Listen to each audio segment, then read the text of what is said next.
Welcome to Below the Line, where we talk about working in Hollywood from the crew perspective. My name is Skid. I'm a former assistant director and your host. Quiet on the set. Today we're talking about The Sticky, the 6-episode series currently streaming on Prime. It's based on the true story of a real-life heist that took place in 2012. 18 million worth of maple syrup was stolen from Quebec's national reserves. Our focus today is on the score, and my guest is the composer, Sieur. FM, welcome to Below the Line. Hi. Perfect. The pronunciation was perfect. So I got your name right. Yes. And it's recorded, so we're fine. We're going to call that as a win. Also joining us today in my co-host chair is composer and recording artist Louis Weeks. Louis, great to have you back. Hey, for our listeners at home, Skid did that in one take. Thank you. You're witnessing a pro, everybody. Warning for listeners, today's conversation may contain spoilers. We're going to dive right in. FM, talk to me about how you got involved with this show. Well, like a lot of composers, it was a pitch. It was basically a pitch. I worked on those kind of production before, and they asked me if I was willing to pitch.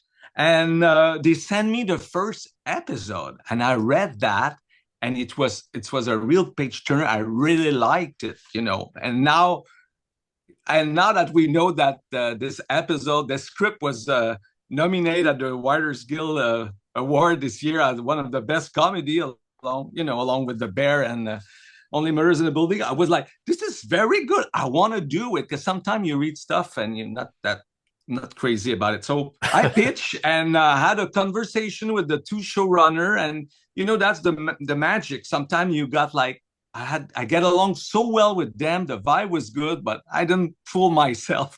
I said, I'm not the only one. There are going to be other people. And then there were no news because it was the writer's strike. So it was supposed to start in 3 months, no news. 4 months passed, and suddenly they get back to me, and I had scheduled 2 other shows. I was in the middle, and they asked me to pitch again. So normally you're like, yeah, I'm not crazy about that. But often the show you end up to get, it's the one you want. It's really, if you really want it, you do it. And I say, I really like that story. I like the guys. I like the vibe. So I did a new pitch. I redo another pitch. And suddenly they love me, they want me. But they want me now. And I was like crazy because the schedule didn't work. And I figure out I'm going to work 7 days, which basically is the normal schedule for a composer. So I did it. That's how I end up on that show. And suddenly it was like, I was supposed to have a lot of time, which was also a classic. And suddenly it was a tight schedule, and that's it. Now, FM, you said that you designed your pitch off the script. Did you compose ideas before they started filming, or they give you footage to look at when your composing started? I had footage. After that, they send you 3 scenes. Oh, got it. So, and they say you can do the one you want. Of course, I did on the 3 scenes because it's fun also. And by the way, that's when I spot those barrels later, got me so hooked on that's the direction I'm going to take, because that's it. This series is very intentionally Canadian. Yeah. Were Canadians good-natured about it, or did it seem like the show was making fun? No. It was a huge success in Canada, this thing. It was like it was #1 on Prime. It was for weeks. It was like here in Australia. I don't know what maple syrup in Australia, but it was a big, huge hit in Australia as well. It's funny because I remember reading about that story, but I didn't know that much, except we were all flash on 18 million of maple syrup. That was the funny thing. So I didn't know nothing about that. But of course, it happens here, and most of the actors are Canadians, so it was not a big deal, except Jimmy Lee Curtis. So no, there were no bad vibe of anything about it, and everybody was so curious because it's such a funny and weird story. So the vibe was very good. Yeah, I think that the instrumentation for this show is similarly very unique, and like the show, it's not something that you hear very often. Can you talk a little bit about your relationship to the sounds, Yes. particularly like, there's a lot of acoustic textures that I think are pretty unique and they're played in unique ways. How did those sounds make their way into the score, and what's your relationship to those instruments? Well, it's funny because when the first time I talked to the showrunners, their initial inspiration was Fargo, not the TV show, which is very good. And Jeff Russo did a great job, but they liked the Carter Burwell sound. And I was like, gee, Will, but it's so, lush, huge, and dark. But right away, they want me to have something very Canadian or Quebec sound. Everybody was so on this, and I was like, what is Quebec sound? Because we don't have, basically, if I want to summarize this, it's like folk music without any blues in it. So it's much more Irish influence north of France. So sometimes you got jig and it was 2/4. So I tried to take this, but to mold it to the show too. So that's why sometimes to emphasize the mystery, I go to double bass and with a kind that more jazzy, if you want, but it's not jazzy, but it's just to get that mysterious and push the story. But that was my initial was the folk music. And I try instrumentation for the instrumentation. I look at the barrel. When you do creation, you never know what you're going to spark. You know that because you write music. You never know what's going to spark something. And I say, okay, metal. So I try everything. The first thing, I tap on my dobro. I pitch down. I try to find all kind of, even crystal bachet, this instrument, crystal bachet, which is like a vibraphone, but you've got a metal plate. So pitch down. Everything I try to have, even little maple syrup can, I tap on everything it's a bit dumb, but it works because sometimes the experimentation takes you wrong place, but sometimes it gives you also a unique palette after a while and you find the sound. So that's how I end up with those barrel and tap barrel and hit barrel and voila. I think it really creates a sense of place, obviously, and not just, geographically, but in terms of scale. It's a chamber piece with, small ensemble that everyone's relating to each other in different ways, and it's all about relationships. And so I got the sense that the score was really reinforcing that idea that this is kind of a tight knit story. Yes, as you said, I use acoustic. I use a ukulele, but also not as a ukulele. I play glissentar. I use viol de gamba. So you got this balance of very aggressive metal instrument and this, as you say, like a chamber, more small ensemble, acoustic. Interesting thing also, it's also because it's a comedy.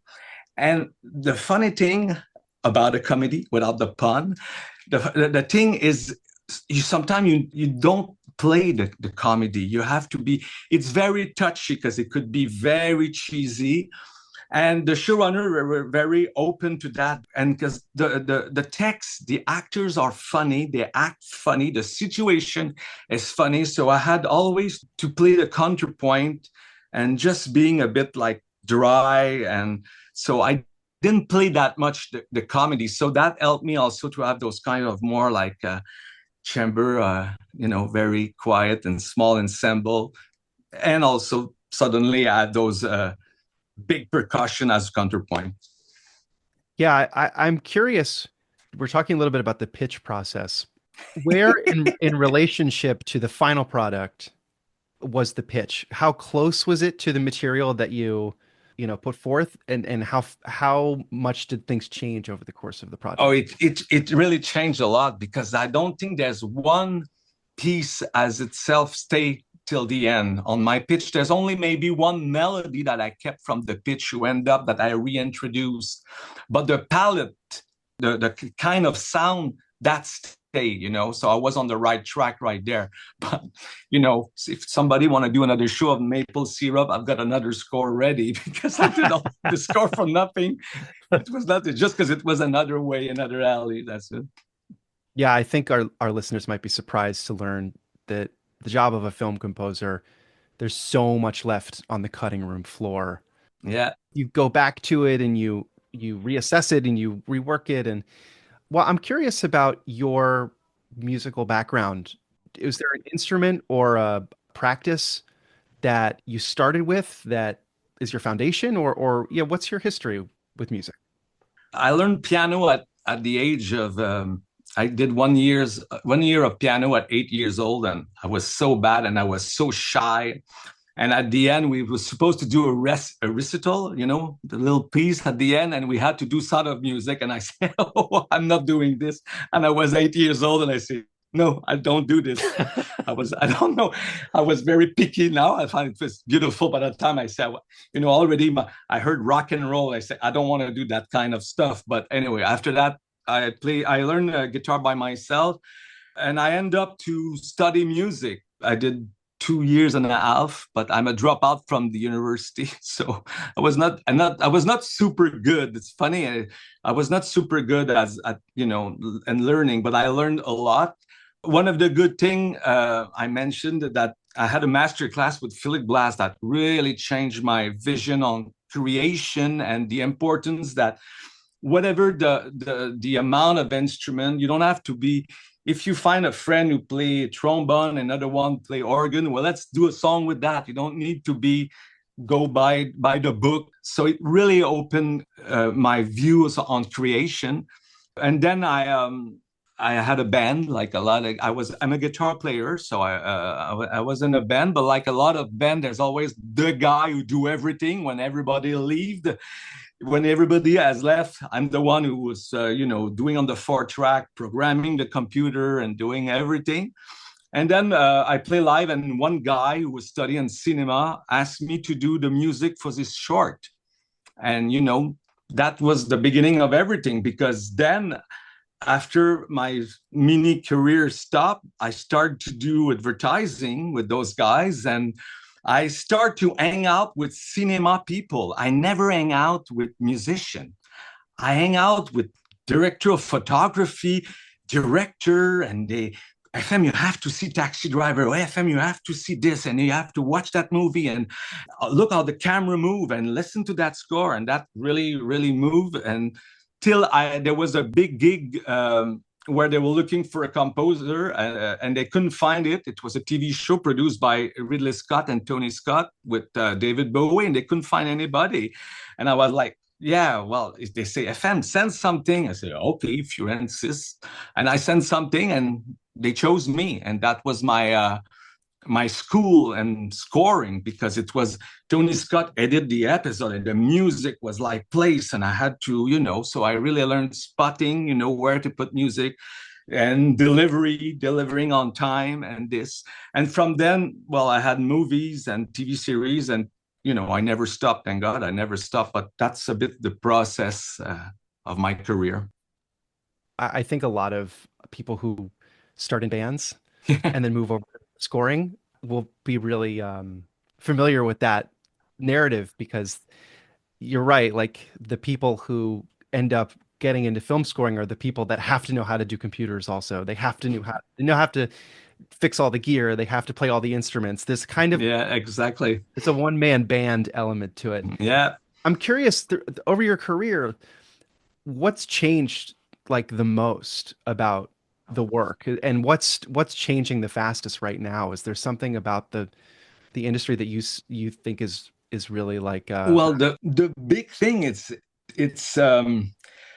well, everybody talks about that. It's the temp track, but now it's been a while, so we got used to have a temp track. So even directors or showrunner, they're aware that you cannot trust the temp track that much. But it's more the fact that we don't meet as much. There's a lot of things. They send you a quick time, and you send back, and they give you note, and you send back, and that's sometimes I said, no, come to my place. Let's sit and play. And in fact, they really enjoy it. The showrunner, they realize, wow, the dynamic changed, because we talk. I can pick up my guitar, I can play something, and sometimes it's hard to, when you work with directors or showrunner, the important thing it's the emotion. Don't talk to me about what chords, what the the tonality. Tell me just the. And it's hard sometimes to resend something by QuickTime. It's easier sometimes to. Sometimes I'm gonna tell you, oh, I'm not sure if I like it, and then you realize, oh no, it's just that instrument. If I just mute that instrument, oh yeah, that's just so. Now it's exactly that, and it's easy when you've got this human interaction more than always on Zoom or on QuickTime. So that's something that changed that I find like it bugged me a bit.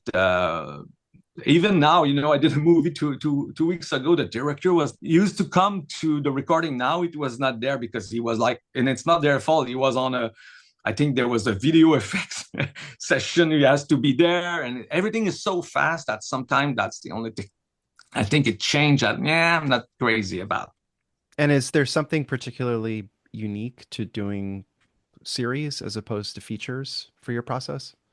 Of course, because when you do a feature film, the arc of the story is shorter, and it's from the beginning, okay, and that's my arc. That's when there's a change, there's a turning point here, this. And on a TV series, it's longer, which sometimes could be very, very interesting, because you can very develop and knowing that, oh, it's going to come back, but a few episodes later, that is fun. That it's two different animals, if I can use that word. It's two different things, but I enjoy it very much too. I want to talk about some of the specific tracks you wrote for this series, FM. Let's start with episode 1, right in on the intro.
The process of creation is always like everybody's looking, everybody's nervous. We want that sound, we don't want that sound, and everybody's talking. But at a point, you have to hear music, because you can talk about this, but you have to put instrumentation, and that was the starting point. Because what you hear, those it's not barrel. This is a crystal bachet that I down pitch, those boom.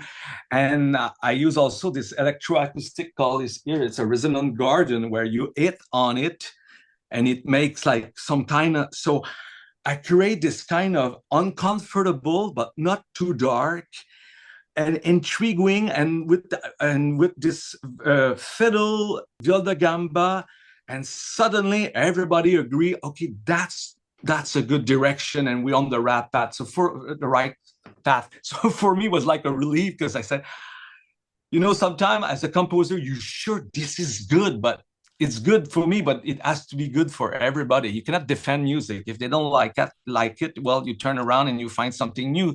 But that was like, yes, we've got something. So that's why that was a very good beginning for me. That was the beginning for me of the show.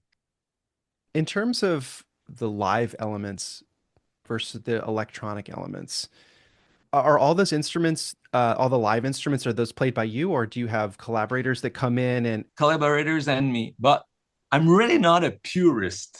I rather have a good song without play all by myself than having 10 musicians playing something boring. So I think it's a good balance. You got a real double bass player, a real drum. I play sometimes the fiddle, it's been a record, but after that I cut it, I stretch one note because I would like to have it more like this, and I never had it really. So I manipulate everything. I love to manipulate everything. I think going back to what you said earlier about the process and how fast it moves, when directors hear something that they love, it might not matter if it's a demo to you. That could be fine. That could be it. Like that could be the sound. And, so I imagine like getting with a live performance, making sure that you have a performance that has the right vibe, Yeah. in the recording as soon as possible. So you don't have to say, okay, well, this is the idea, and we'll just have to wait a little bit before we get the players, and you have to use your imagination. I imagine that's probably an obstacle to like moving fast and getting a lot of approvals on cues. Is that the case? Well, on bigger project, when you have to really MIDI mock up everything, MIDI mock up meaning that you fake or you use your sampler or all your machinery to fake what the final product when you're going to re-record it, it's different. But on a small thing like that, right away, even the drum, when I re-record the drum, I really program it exactly. So in fact, the drummer had a huge chart, with all kind of syncopation and but it was just better. But I never had this problem on this because the fact that it was all also quickly record. So right away they listened to almost the final product just before I mix it. So I didn't have this problem, but it could be it really could be on huge project. Sometimes I really have to hope that it's gonna be as close as what they heard here on my demo. Right. And I think that for our listeners, like that's a big difference in terms of process, Yeah, the size of the ensemble, right? If it's a small ensemble, there's a lot of you can be really nimble and you can bring in a player and do some recording really fast and have it turned around for the director. If it's a giant ensemble, like a big orchestral thing, like you said, there's a lot of MIDI mock-ups, there's a lot of waiting, then the recording days can be like a nightmare, or they can be great. It just depends. So, when I hear a score like yours on this project, I'm really thinking about the ways that the engineering is a part, like the recording itself is a part of the composition, like the stretching yeah. and the manipulation and all of that stuff is a much more quote unquote creative part of the process as opposed to some other projects where you kind of set up microphones and you just grab the room and it sounds the way it sounds. No. There's a lot of manipulation, but that's also part of it's a creation process that I really, really, really, really enjoy. So, and yeah. FM, tell us about some of your other favorite cues from this series, maybe describing the scene where it played or characters they're attached to. I'm curious which other ones really captured your imagination. Well, the one called Chainsaw.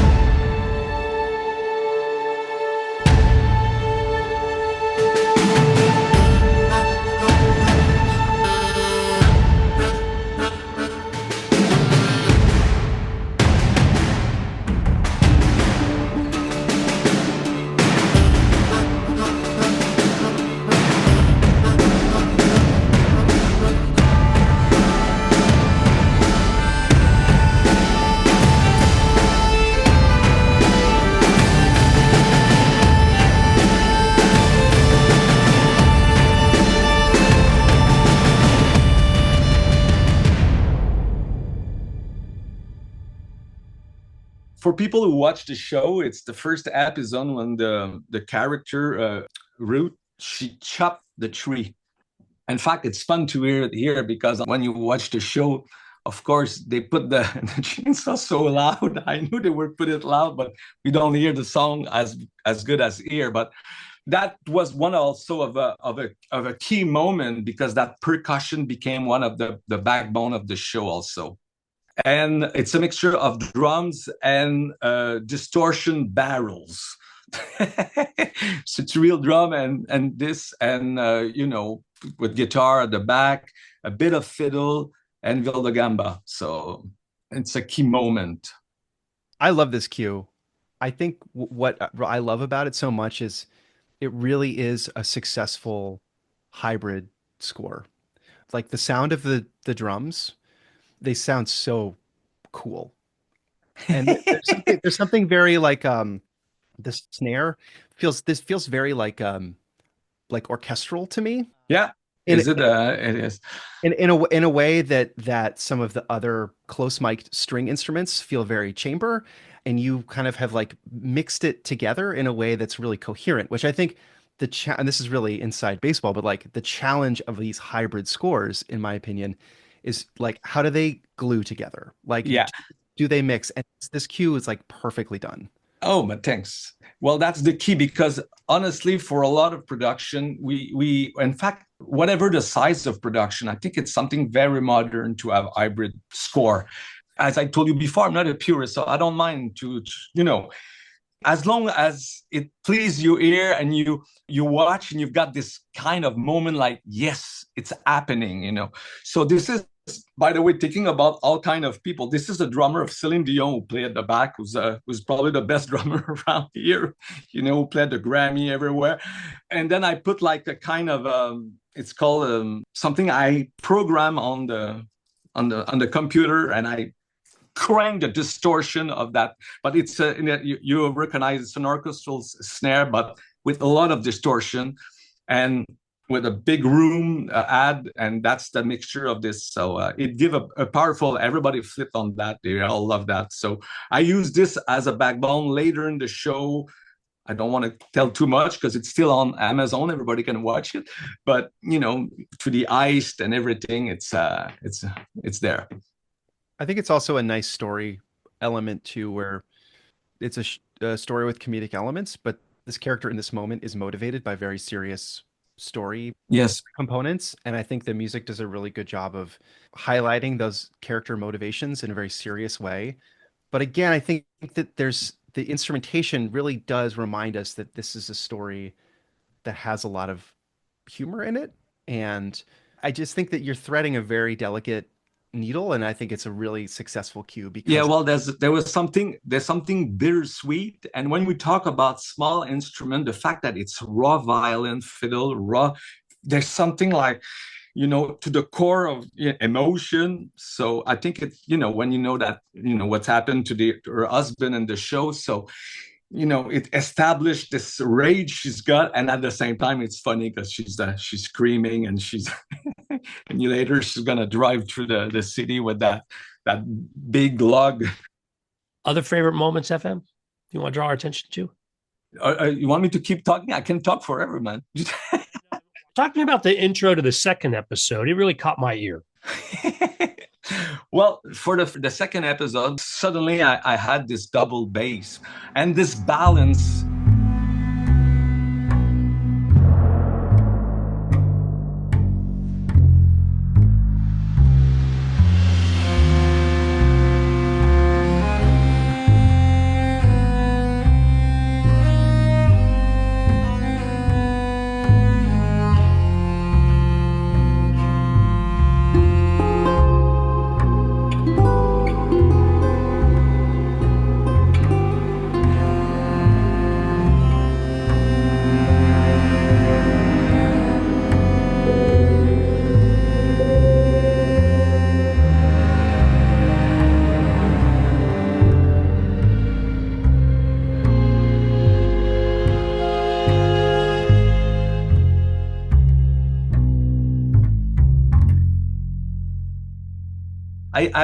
I happened in my career, which is funny because I never thought I would do so many comedy. I did a lot of comedy movies, and I did also dark TV series, but that's a comedy. And there's really a challenge in comedy to just find, as I said before, the right tone.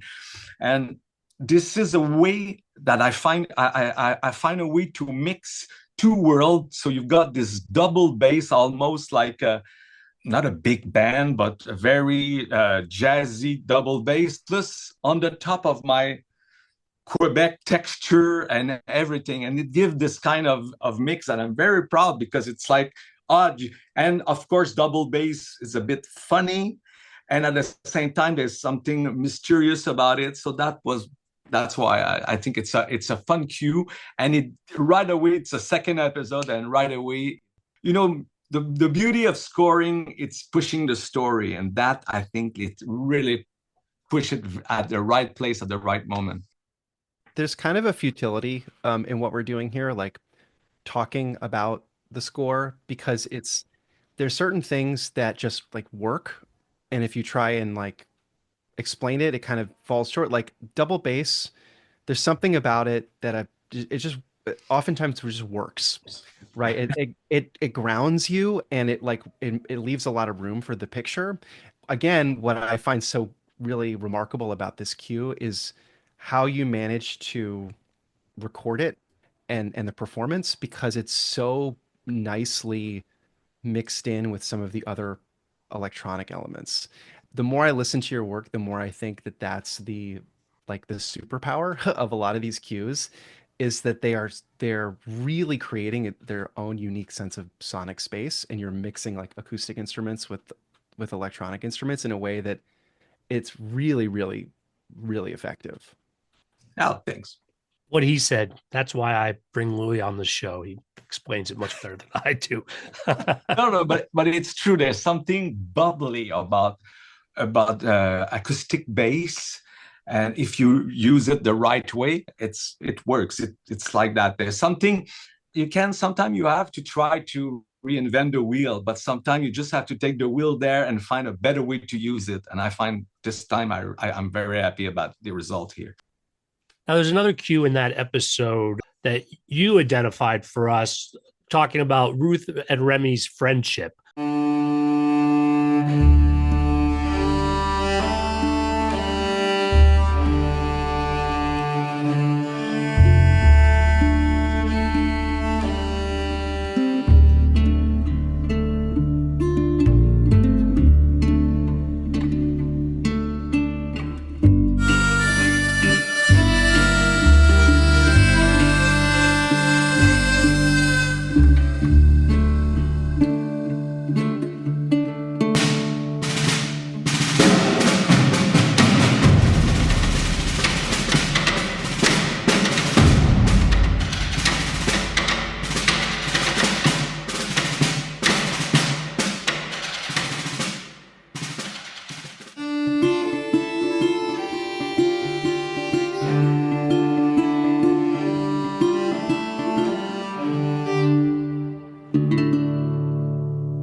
Go deeper with us into that. Okay, as a composer, you have to find key moment and any story or any arc of story. Sometimes the director or the showrunner are going to tell you, but sometimes they don't tell you because they had a lot of things to tell you about a lot of plays in the score. But sometimes you realize that there's a turning point, and for me, this was a key moment, because if the people, if you watch the show, they were antagonized, they were opposite, and suddenly they teamed together, and that's the beginning of the journey of those three characters who are funny. And you know they're bad because they're bad people, but there's something very touching the way she talked to him, that if you forget about where they are in this kind of story, it's almost like a universal sense of what I do with my life and what's important to me and how can I realize myself. I don't want to get too deep here, but honestly, that cue was like, this is a key moment and I have to nail it, because before people who watch, we arrive, there's a ride in car and it's very, very active. It's an active cue. And sometimes we go to something more intimate. And sometimes some people are going to think that when it's intimate moment, putting music, it's lazy. And some people are going to say, well, not putting any music, I find it's lazy too. Because sometimes people are like, oh yeah, if we don't put music, it's going to be more deep.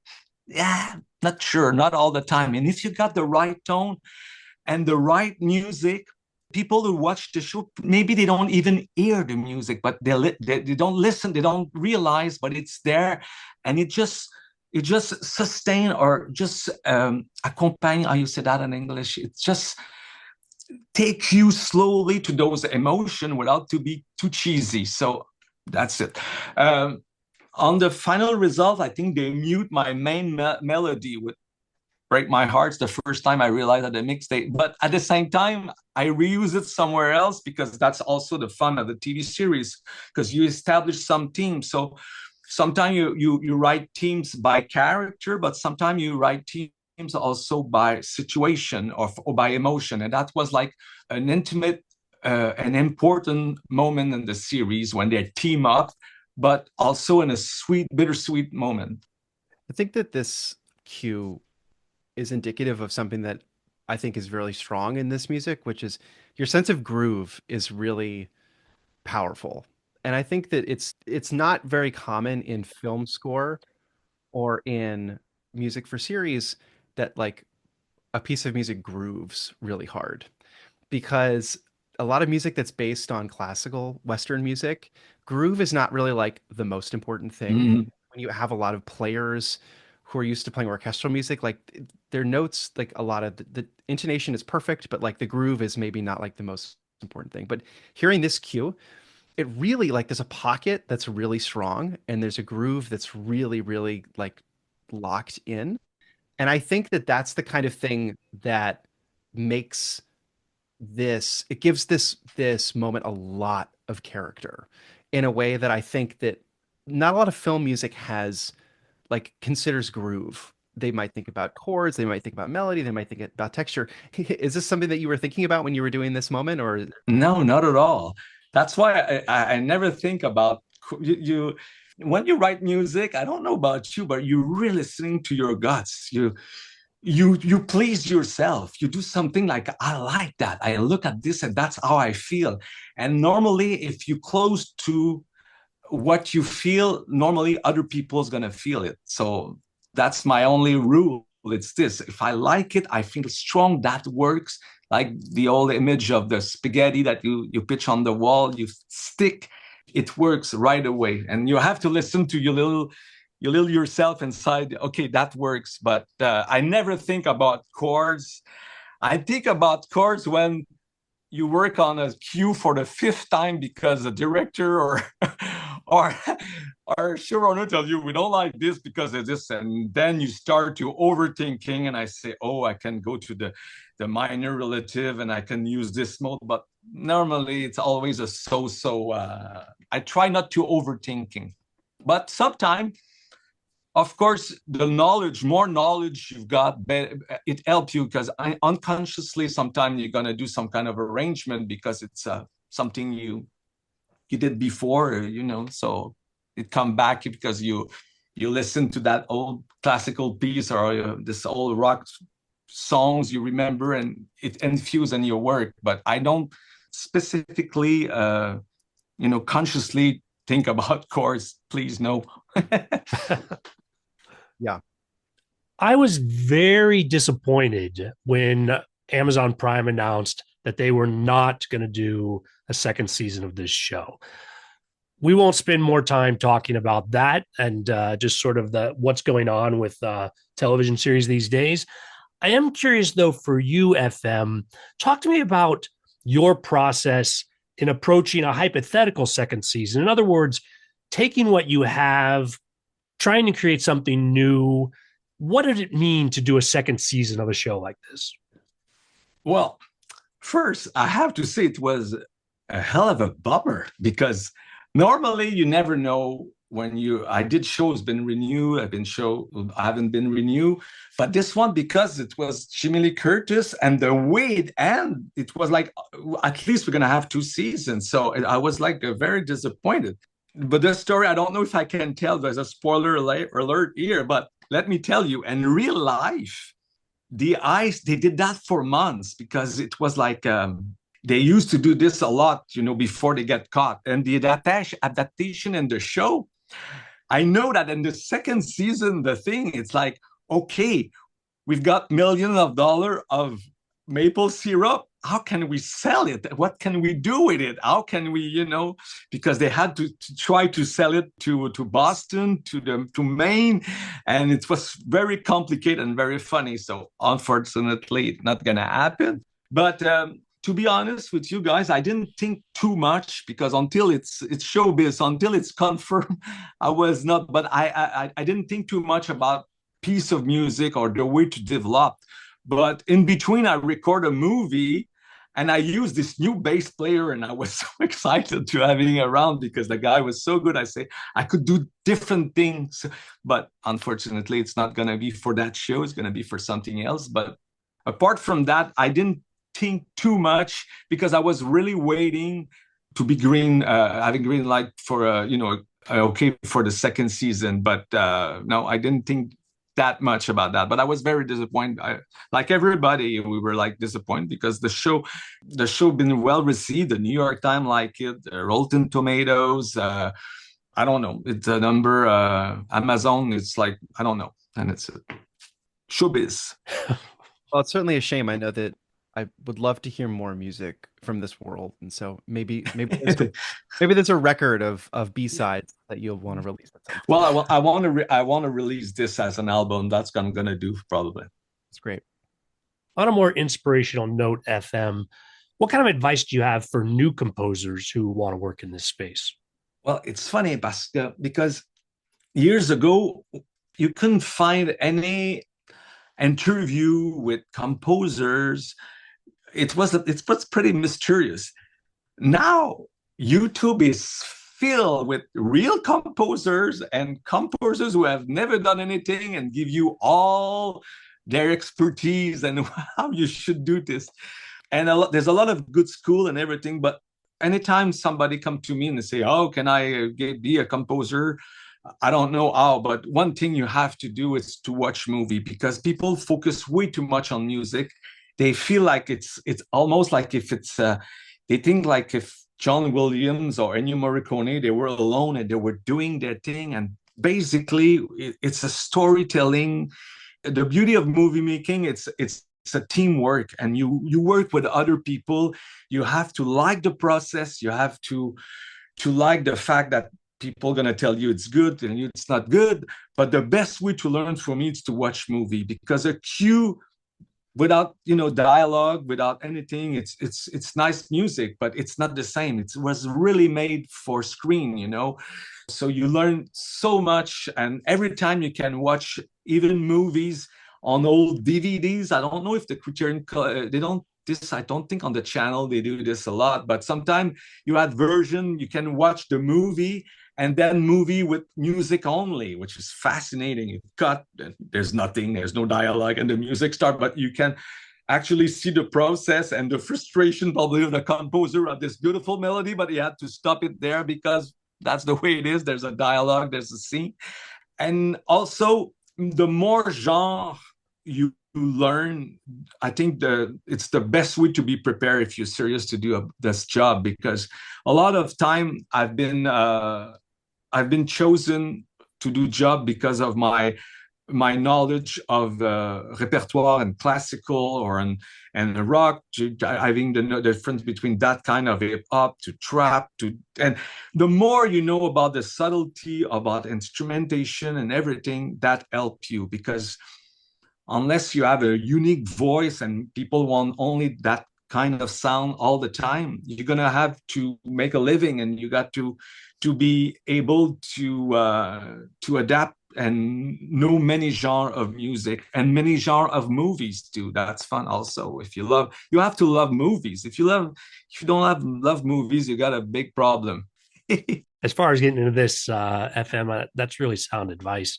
On this note, though, we're going to call it a wrap. Really great having you here. Thank you very much. Yeah, thanks so much for talking with us. Listeners, I always appreciate your feedback. You'll find my contact info at our website, belowtheline.biz. That's B-I-Z. You'll also find past episodes and links to all of our social media, so check it out. FM, where next are we going to hear your work? Well, right now I'm finishing a movie, but that's going to be in Canada. It's a comedy. I record 20 musicians. It was a fun gig. And I've got another TV series. in Canada this fall. I'm waiting for something. I cannot talk for US right now. You know, FM, we're US based, but we do have listeners in Canada. If you want to name that show or movie, even if we don't get to watch it, other people will check it out. Yeah, well, a lot of the movies I've done are on Netflix in Canada, and this one is, I think it's probably going to be in fall. It's called Menteuse. It's liar, but Menteuse, it's like a women liar, because an English liar is a liar or whatever. It's a man or a woman. En français, un menteur is a liar, and Menteuse, it's a woman liar. So it's a women liar, which is very funny and full of multiverse, and it's a crazy story. And I wrote Violet Concerto, and I'm about to finish this to record maybe in June. I don't like concerto because it sounds pretentious, but it's a piece for a complicated piece for violin and three movement. Let's call it this way.